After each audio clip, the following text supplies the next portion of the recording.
was at this job interview when I was in college. This guy comes over to me and he says, "Just wait right here. I'll be with you in a minute. I've got something I've got to get done first." So I waited. I wanted the job. I picked up a magazine and I started to read it. It was an interesting magazine. I finished the magazine and I waited.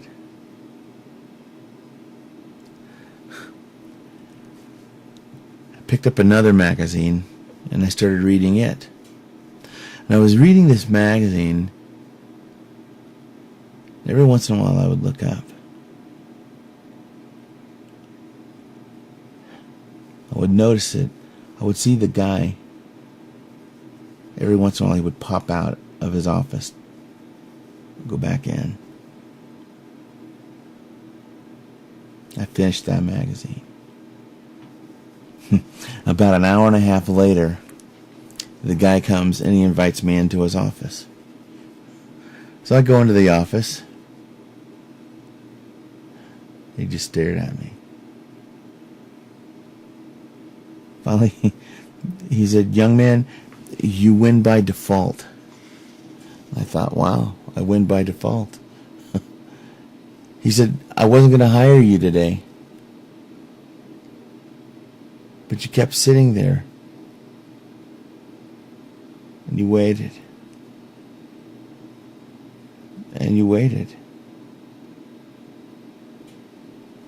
You kept waiting, and I could tell that you weren't going to leave until I interviewed you."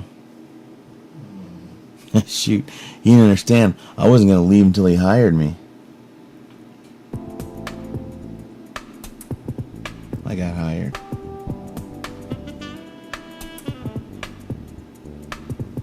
He told me I got hired because I was persistent. In the first book of Genesis, verse 32 talks about this man named Jacob. It was in the middle of the night, and this man comes and begins to wrestle with Jacob. And they wrestle all night long.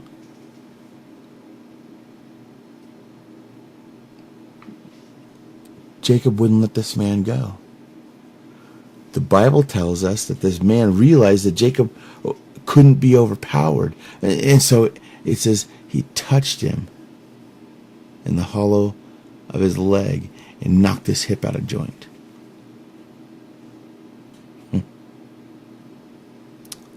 But Jacob wouldn't let go.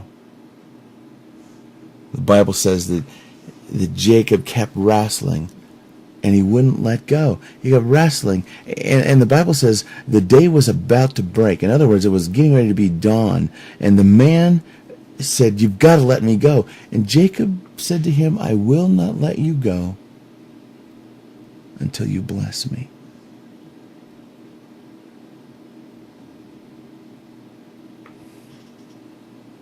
The Bible says the man blessed him and changed his name to Israel.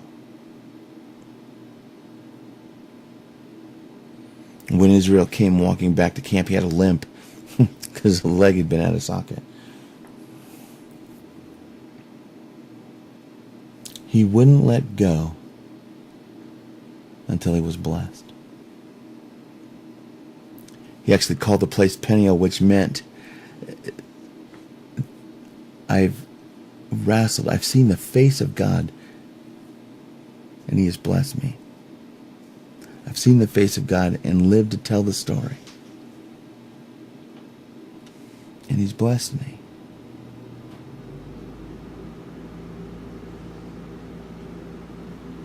Have you ever wrestled all night long with God?